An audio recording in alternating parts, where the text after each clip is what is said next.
Chili mansi pansit canton for today's lunch. Hello everyone. So ito, magpapansit canton tayo kasi kanina nung nagpunta ako sa my DS, nakita ko ito. Actually, ang hinahanap ko, Indomie. Kaso nga lang, wala silang stock na Indomie. Tapos ito yung nakita ko. Kasi dati, wala naman silang tinitinda na pansit canton. Bali, Indomie lang talaga yung nakikita ko. Kaya kanina, na-amaze ako. Sabi ko, wow, may tinda na pala silang pansit canton. So ito, nabili ko ng isang pack. Bali, $15.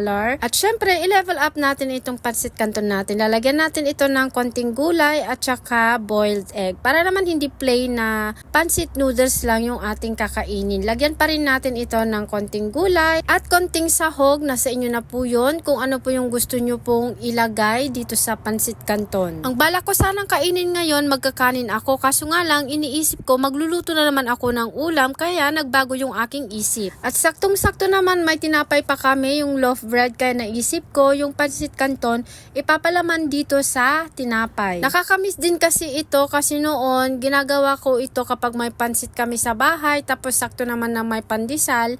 Yung pansit pinapalaman ko doon sa pandesal. Tapos syempre magtitimpla ako niya ng kape, o di ba? Ang sarap na ng kain ko noon, busog pa ako. Ikaw din ba ginagawa mo rin ito?